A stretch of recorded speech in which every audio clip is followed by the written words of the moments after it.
ഈ യൂട്യൂബർമാരെല്ലാം മോശമെന്നല്ല, അതിനകത്ത് കുറച്ച് പേരെ തിരഞ്ഞെടുത്തിട്ട് നിങ്ങളെ കരുതി വെച്ച് കാണിക്കാനും നിങ്ങളുടെ ബിസിനസ് തകർക്കാനുമായിട്ട് ചില സാധനങ്ങൾ ഉണ്ടാക്കുമ്പോൾ അവിടെ നമ്മൾ ഇടപെട്ട് നിയമപരമായിട്ട് അതുവരെ ഞാൻ ഇടപെടില്ലായിരുന്നു. നമ്മൾ നോക്കുമ്പോൾ അതിക്രൂരമായ ക്രിമിനൽ ആക്ടിവിറ്റി നടക്കുന്നു. നടൻ കൃഷ്ണകുമാറിന്റെ മകളായിട്ടുള്ള ദിയ കൃഷ്ണ നിങ്ങൾക്ക് എല്ലാവർക്കും അറിയാലോ. ദിയ കൃഷ്ണയുടെ സ്ഥാപനമാണ് OBY-OC. OBY-OCയിൽ നിന്ന് കുറെ ആൾക്കാർ കുറച്ച് സാധനങ്ങൾ വാങ്ങി കുറച്ച് ഇഷ്യൂസ് ഒക്കെ നടന്നിട്ടുണ്ടായിരുന്നു. അത് നിങ്ങൾക്ക് എല്ലാവർക്കും അറിയാവുന്ന ഒരു വിഷയമാണ്. അത് ഭയങ്കരമായിട്ട് കോൺട്രവേഴ്സി ആയിട്ടുള്ള ഒരു വിഷയം തന്നെയായിരുന്നു. അപ്പോൾ അതിനുശേഷം ആ ഒരു വിഷയം എടുത്തു വെച്ച് റിയാക്ട് ചെയ്ത ആൾക്കാർക്ക് വരെ അത്യാവശ്യം പണി കിട്ടിയിട്ടും ഉണ്ടായിരുന്നു അല്ലേ.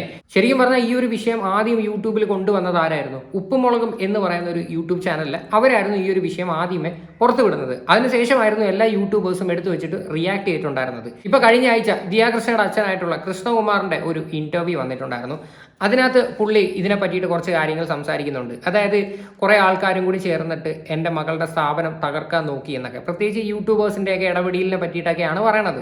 ഓക്കെ, പിന്നെയും വേറെ കുറെ സ്റ്റേറ്റ്മെന്റ്സ് ഒക്കെ പറയുന്നുണ്ട്. എന്തായാലും നമുക്ക് കൃഷ്ണകുമാറിന് എന്താണ് പറയാനുള്ളത് നമുക്ക് നോക്കാം. ഇഷ്യൂ പറഞ്ഞൊരു വീഡിയോ ഇറക്കി, അതിലൊക്കെ പലർക്കും പണം ഉണ്ടാക്കാൻ പറ്റുന്നുണ്ട്.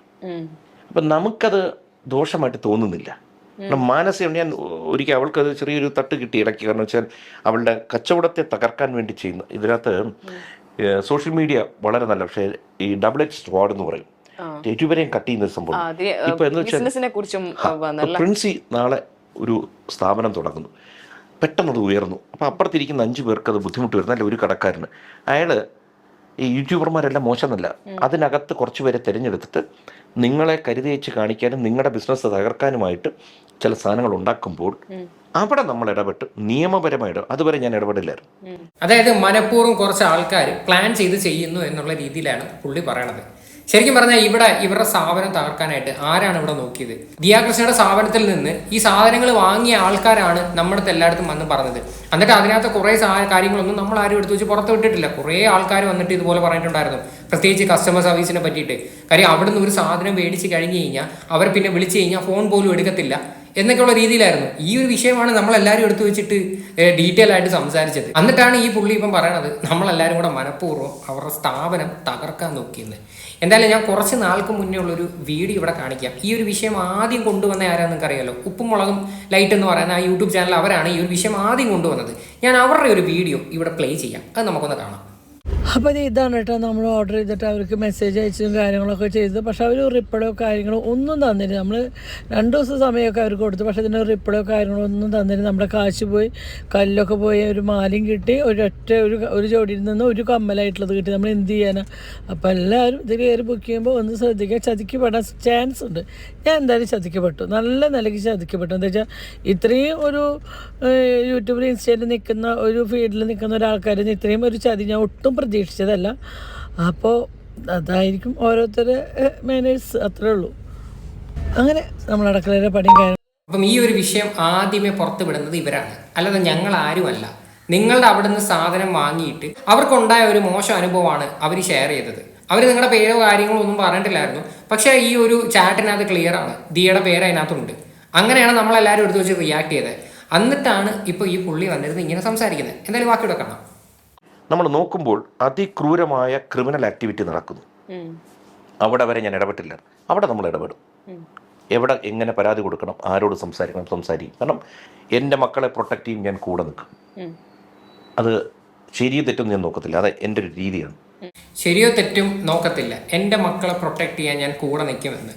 ശരിക്കും പറഞ്ഞു കഴിഞ്ഞാൽ തെറ്റ് കണ്ടു കഴിഞ്ഞാൽ അത് ചൂണ്ടിക്കാണിച്ച് തിരുത്തുക. അതാണ് ശരിക്കും പറഞ്ഞാൽ ഏതൊരു മാതാപിതാവും ചെയ്യുന്ന ഒരു കാര്യം. മക്കളിപ്പോൾ എന്തെങ്കിലും തെറ്റ് ചെയ്ത് അത് ചൂണ്ടിക്കാണിച്ച് അത് തിരുത്തിയില്ലെങ്കിൽ അത് നാളെ അത് ഭയങ്കര ദോഷമായിട്ടായിരിക്കും വരുന്നത്. അപ്പോൾ ഇവിടെ നിങ്ങൾ പറയുന്നുണ്ട് നിങ്ങൾ നിയമപരമായി ഇടപെട്ടു എന്ന്. നിങ്ങളുടെ ഈ ഒരു വിഷയത്തിൽ ഏറ്റവും കൂടുതൽ റിയാക്ട് ചെയ്തൊരു വ്യക്തിയായിരുന്നു അനന്തു എന്ന് പറഞ്ഞു കഴിഞ്ഞാൽ. ലൈഫ് ഓഫ് അനന്തു നിങ്ങൾക്ക് എല്ലാവർക്കും അറിയാലോ. അനന്തുവിൻ്റെ വീട്ടിൽ 4-5 പോലീസുകാരെ വിട്ടിട്ട് അവനെ കൊണ്ട് വീഡിയോ ഡിലീറ്റ് ചെയ്യിപ്പിച്ചു. അതായത് അവൻ്റെ പേരിൽ കേസ് പോലും ഇല്ല, എന്താണ് കേസെന്ന് പോലും അറിയത്തില്ല. ഒരു കാര്യമില്ലാതെയാണ് അവനെ കൊണ്ട് വീഡിയോ ഡിലീറ്റ് ചെയ്യിപ്പിച്ചത്. എന്നിട്ടാണ് ഇപ്പം വന്നിരുന്ന് നിയമപരമായി ഞാൻ ഇടപെട്ടു എന്ന്. എന്നാൽ ലീഗലി നിങ്ങൾ കേസായിട്ട് പോയോ? നിങ്ങൾ എന്തെങ്കിലും കാര്യങ്ങളായിട്ട് പോയോ? നിങ്ങൾ ഒരു ചുക്കം ചെയ്തിട്ടില്ല. എന്നിട്ടാണ് വന്നിരുന്ന് ഇങ്ങനെ സംസാരിക്കുന്നത്. അതായത് നിങ്ങളുടെ മകളുടെ സ്ഥാപനത്തിൽ നിന്ന് കുറച്ച് സാധനങ്ങൾ വാങ്ങിയിട്ട് ആ വാങ്ങിയ കസ്റ്റമേഴ്സിന് മോശം അനുഭവം അവർ നേരിട്ടെന്ന് അവർ പറഞ്ഞു കഴിഞ്ഞാൽ അതൊരു വലിയ തെറ്റാണ്. അത് ഒരിക്കലും ഒരു തെറ്റല്ല. ഇവിടെ വലിയ എത്രയോ സ്ഥാപനങ്ങളുണ്ട്. ആ സ്ഥാപനത്തിനെതിരെ എല്ലാം ഇതുപോലെയുള്ള പല അലിഗേഷൻസും വന്നിട്ടുണ്ട്. അവരെല്ലാവരും ഇങ്ങനെയാണോ ചെയ്യുന്നത്? അതുകൊണ്ട് നിങ്ങൾ ഈ കാര്യം അറിയാതെ വന്നിരുന്ന് ഇങ്ങനെ വന്നിരുന്ന് സംസാരിക്കാതിരിക്കുക. ഞാൻ നിൽക്കും എന്ന് വെച്ചാൽ ബന്ധുക്കളെ അല്ലെങ്കിൽ മറ്റാൾ ഒരു ന്യായം ചെയ്താളെ തെറ്റാക്കി കാണിക്കുകയല്ല. എൻ്റെ മകളുടെ വണ്ടി ഇടിച്ച വിഷയം ഉണ്ടായി. 100% മറ്റയാൾ ഇടിച്ചത്. ആ പയ്യന് നല്ല പയ്യനായിരുന്നു. സൊമാറ്റോ ഒരു കമ്പനിയിൽ ഇവള് പേടിച്ചും പോയി, ഇടിച്ചു പൊറിഞ്ഞ് നിരക്കി കൊണ്ടുപോയി.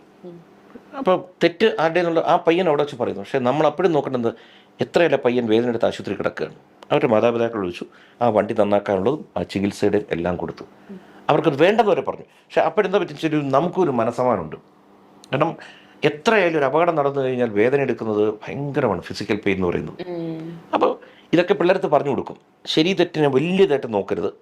തെറ്റാണെങ്കിൽ അവരുടെ ഭാഗത്തുണ്ടെങ്കിലും ഒന്ന് ഹാപ്പി ആക്കിയിട്ട് അവരുടെ മനസ്സിലും ഒരു നല്ല തോട്ട് വരുമല്ലോ. വൈബ്സ് എന്ന് നേരത്തെ പറഞ്ഞത്, പോസിറ്റീവ് വൈബ്സ് ഉണ്ടാക്കാൻ പറ്റും. ഇത്രയേ ഉള്ളൂ. ഇപ്പം നിങ്ങൾ പറഞ്ഞല്ലോ ഈ ഒരു ആക്സിഡന്റ് കേസ് പറഞ്ഞ സമയത്ത് ഇവിടെ നിങ്ങളുടെ സ്ഥാപനത്തിൽ നിന്ന് മോശമായിട്ടുള്ള അനുഭവങ്ങളൊക്കെ ഉണ്ടെങ്കിൽ നിങ്ങൾ അത് സോർട്ട് ചെയ്തിട്ട് അടിപൊളിയായിട്ട് നിങ്ങളുടെ സ്ഥാപനം കൊണ്ടുപോകും എന്നുള്ള രീതിയിലാണ് നമ്മളെല്ലാവരും പറഞ്ഞത്. അല്ലാതെ ഒരു കാരണവശാലും നിങ്ങളെ ആ ഒരു സ്ഥാപനം പൂട്ടിക്കെട്ടണം, ദിയ കൃഷ്ണ ഇനി ഇങ്ങനെ ഒരു പരിപാടി നടത്തരുത് എന്ന് എങ്ങും പറഞ്ഞിട്ടില്ല. ഇത്തരത്തിലൊക്കെ ഉള്ളൊരു സ്റ്റേറ്റ്മെന്റ് ഒക്കെ ഉണ്ടല്ലോ, ഭയങ്കര റോങ് ആയിട്ടാണ് എനിക്ക് ഫീൽ ചെയ്യണത്. കാര്യം ഈ ഒരു വിഷയം ഓൾറെഡി കഴിഞ്ഞിട്ടാണ് വീണ്ടും വന്നിരുന്ന ഇന്റർവ്യൂവിൽ വന്നിരുന്ന് സംസാരിക്കുന്നത്. അത് മാത്രമല്ല, ഇടയ്ക്ക് വെച്ചിട്ട് ഈ പറയുന്ന ദിയ കൃഷ്ണയുടെ സ്ഥാപനത്തിൽ ചെന്നിരുന്നിട്ട് ഈ പറയുന്ന വ്യക്തി ഒരു ഡയലോഗ് പറഞ്ഞിട്ടുണ്ടായിരുന്നു. ആന എഴുന്നള്ളത്തിന് പോകുന്ന സമയത്ത് സൈഡിൽ കുറെ പട്ടികൾ ഇരുന്ന് കുരയ്ക്കും, നമ്മൾ ആരും അത് മൈൻഡ് ചെയ്യേണ്ടതെന്ന്. അതായത് ഇവരൊക്കെ ആന, നമ്മളൊക്കെ വെറും പട്ടികൾ എന്നുള്ള രീതിയിലായിരുന്നു വന്നിരുന്ന് സംസാരിച്ചത്. കാര്യം ഈ പുള്ളിക്ക് തന്നെ അറിയില്ല എന്തൊക്കെയാണ് സംസാരിക്കുന്നത് പറയുന്നത് എന്നുള്ള കാര്യം പറയാമല്ലോ. എനിക്ക് ബേസിക്കലി അങ്ങനെയാണ് ഫീൽ ചെയ്യുന്നത്. കാര്യം ഒരിക്കലും നമ്മൾ ആരും മനഃപൂർവ്വം വേറെ സ്ഥാപനം തകർക്കാൻ ഒന്നും നോക്കിയിട്ടില്ല. ഇങ്ങനെയൊക്കെ വന്നിരുന്ന് പറയാന്ന് പറഞ്ഞു കഴിഞ്ഞാൽ നമുക്ക് ആർക്കും അംഗീകരിക്കാൻ പറ്റത്തില്ല. ഇനി വേറെ കുറച്ച് കാര്യങ്ങൾ കൂടി നമുക്ക് കേൾക്കാം. വസ്ത്രത്തെ കുറിച്ച് പറയുക എന്ന് പറയുന്നതാണ് എനിക്ക് കൂടുതലും തോന്നിയിട്ടുള്ളത്. ഇപ്പോ സാധാരണ കണ്ടിട്ടുണ്ടാവുമായിരിക്കും, പലരും ഈ ചിത്രങ്ങളിൽ വെച്ചിട്ടാണ് ആളുകൾ എന്ത് ഡ്രസ്സാണ് ഈ ധരിക്കുന്നത്, ഇങ്ങനെയാണോ ഡ്രസ്സ് ധരിക്കുന്നത് എന്നൊക്കെ പറഞ്ഞിട്ട് ഭയങ്കരമായി അത് കേൾക്കേണ്ടി വരുന്നുണ്ട്. ഒരു പെൺകുട്ടി തുണി ഇല്ലാതെ നടന്നു പോകുന്നു, തൊടാൻ പാടില്ല. ഞാൻ ചോദിക്കുന്നത് എവിടെ നിയമം? ഒരാൾക്ക് എങ്ങനെ നടക്കണം നമ്മൾ ഡിഫൈൻ ചെയ്തിട്ടുണ്ടോ നിയമത്തിൽ? ആരെന്ത് വസ്ത്രം ധരിക്കണം? ഇത് ഉടനെ പറയുന്നത് വെച്ചാൽ ആണുങ്ങളുടെ അങ്ങനെയാണെങ്കിൽ അവന് എന്താണെന്ന് വെച്ചാൽ അവന് ചികിത്സ കൊടുക്കണം. നമുക്കിത് എന്ത് ഇവിടെ ഇത്രയും ആണുങ്ങളുണ്ടല്ലോ ഈ നാട്ടിൽ, ഈ കുറച്ചു പേർക്ക് മാത്രമാണ്. ഇത് ഞരമ്പുകളുടെ കുഴപ്പമാണ്, ഇതിന് ചികിത്സയാണ് ആവശ്യം. ഒന്നാമത്തെ കാര്യം, പണ്ടൊരു കാര്യം പറയും, ഭയഭക്തി ബഹുമാനം എന്ന് പറയും. ഇവിടെ ഭയമില്ല, അതായത് ശിക്ഷാ നടപടികൾ കുറവാണ്. ഒരേ തെറ്റ് ചെയ്യുന്നതിൽ തന്നെ 10 പേർക്ക് ഒരു ശിക്ഷ, മറ്റൊരാൾക്ക് വേറെ ശിക്ഷ. ഇതാണ് അപകടം വരുത്തുന്നത്. ശിക്ഷ കടുപ്പിച്ചാലുണ്ടല്ലോ ഒരുതനും കളിക്കത്തില്ല. ഭയമില്ലാത്തതാണ് ഇവിടുത്തെ പ്രശ്നം. ഈ ഭയം വന്ന ഒരു കുഴപ്പമുണ്ട്, ഭക്തി ബഹുമാനം എൻ്റെ കൂടെ ഇൻബിൽറ്റാ വന്നോളൂ. അത് മാറുമ്പോഴത്തേക്ക് ഈ പ്രശ്നമൊക്കെ തീരും. ഒരു ഞരമ്പനെ നല്ല പോലെ ഒന്ന് പിടിച്ച് ശിക്ഷിക്കുന്ന പബ്ലിക്കായിട്ട് കാണിച്ചു കൊടുക്കട്ടെ, എല്ലാം മാറിക്കോളും. ഇതിപ്പോ 2 പെൺകുട്ടികളും പയ്യന്മാരും കൂടി ഒരു ഫ്ലാറ്റിലെങ്ങനെ കൂടിക്കഴിഞ്ഞ് ഇവിടെ പലർക്കും ഭൂമി ഇളകുന്ന പോലെ. ഞാൻ നിങ്ങളുടെ ആരും നിങ്ങൾക്കത് ശല്യമില്ലല്ലോ, അവരെന്തോ ആയിക്കോട്ടെ, നിങ്ങൾക്കെന്ത് വേണം? അപ്പോൾ നിങ്ങളുടെ മക്കൾ ഞാൻ എൻ്റെ മക്കൾ പോകുമായിരിക്കും, പോയാൽ എനിക്ക് ബുദ്ധിമുട്ടില്ല. ഓക്കെ, പുള്ളി പറഞ്ഞ ഈ ഒരു സ്റ്റേറ്റ്മെന്റ് നിങ്ങൾ കേട്ടല്ലോ. അതായത് പ്രത്യേകിച്ച് വസ്ത്രത്തെ പറ്റിയിട്ടൊക്കെ പുള്ളി സംസാരിക്കുന്നുണ്ട്. ഞാൻ എന്തായാലും വസ്ത്രത്തെ പറ്റിയിട്ട് ഞാൻ കുറ്റമൊന്നും പറയുന്നില്ല. കാര്യം ഏത് വേഷം ധരിക്കണമെന്ന് അവരവർക്ക് സ്വാതന്ത്ര്യമുണ്ട്. അതുകൊണ്ട് ഈ പറയുന്ന ഹണി റോസിന്റെ കേസിലായാലും നമ്മളെല്ലാവരും വന്ന് സംസാരിച്ചിട്ടുണ്ട്. കാര്യം ഹണി റോസ് ഏത് ഡ്രസ്സ് ഇടണമെന്ന് ഹണി റോസിന്റെ തീരുമാനമാണ്. അത് നമുക്കാർക്കും വന്ന് പബ്ലിക്കലി വന്ന് നിങ്ങൾ അത് ഇടാൻ പറ്റത്തില്ല, ഇത് ഇടാൻ പറ്റത്തില്ല, നമുക്കൊന്നും അങ്ങനെ പറയാനുള്ള റൈറ്റ്സ് ഇല്ല. ഓക്കെ, അപ്പോൾ ഈ ഒരു വിഷയത്തിലും ഞാൻ അത് തന്നെയാണ് പറയണത്. കുറച്ച് നാൾക്ക് മുന്നേ ഈ പറയുന്ന വ്യക്തിയുടെ കൃഷ്ണകുമാറിന്റെ ഒരു ഇന്റർവ്യൂ ഉണ്ട്, അത് നമുക്കൊന്ന് കണ്ടുനോക്കാം. പലപ്പോഴും ഈ പറയും ഈ ഇന്ന വേഷം, ഇപ്പൊ സ്ത്രീകളെ കുറ്റപ്പെടുത്തുന്ന രീതിയിൽ സംസാരിക്കാറുണ്ട്. ഇപ്പൊ കൃഷ്ണകുമാരനെ സംബന്ധിച്ച് ഇപ്പം വീട്ടിൽ ഈ 4 പെൺമക്കളെയും അവരുടെ വേഷങ്ങൾ എല്ലാം ശ്രദ്ധിക്കാറുണ്ട്. അക്കാര്യങ്ങൾ ഈ വേഷത്തിന്റെ കാര്യത്തിൽ മലയാളിയുടെ മനസ്സ് ഇപ്പോഴും വളരെ ഈ ഒരു പരമ്പരാഗതമായ രീതിയിൽ കിടക്കുകയാണ്.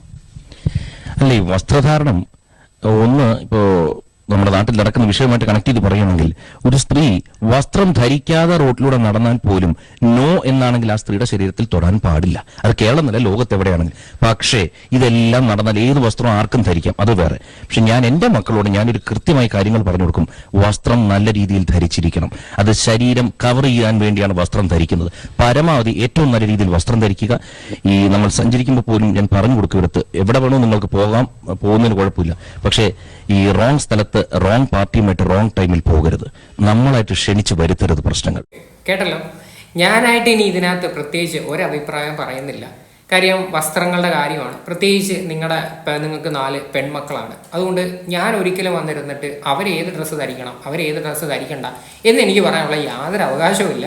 അതുകൊണ്ട് ഈ ഒരു വിഷയത്തിൽ ഞാൻ കൂടുതലായിട്ട് ഒന്നും പറയുന്നില്ല. ഇത് കാണുന്ന നിങ്ങൾ എന്താണെന്ന് വെച്ച് കഴിഞ്ഞാൽ കമൻറ്റ് ചെയ്യുക.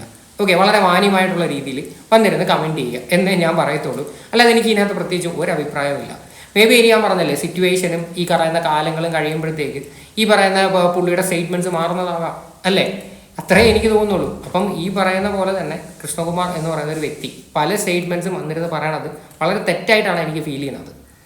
ഓക്കെ, അതായത് നിങ്ങളൊക്കെ എന്തോ വലിയ സംഭവം, നമ്മളാണെന്നോ ഒന്നുമല്ല. അതിനൊക്കെ തന്നെ നമ്മളെല്ലാവരും കൂടെ മനഃപൂർവ്വം പ്ലാൻ ചെയ്തിട്ട് നിങ്ങളുടെ സ്ഥാപനം തകർക്കാനായിട്ട് നോക്കുന്നു. ഇങ്ങനെയൊക്കെ പറയുമ്പോഴത്തേക്ക് നമുക്കത് കേട്ടുകൊണ്ടിരിക്കാൻ ഭയങ്കര ബുദ്ധിമുട്ടുണ്ട്. കാര്യം ഇവിടെ ഞാൻ അതിനകത്ത് വ്യക്തമായിട്ട് ഒരു വീഡിയോ ഉൾപ്പെടെ എടുത്ത് വെച്ച് കാണിച്ചു ഈ ഒരു വിഷയം ആരാണ് ആദ്യമേ കൊണ്ടുവന്നേ എന്ന് വരെ.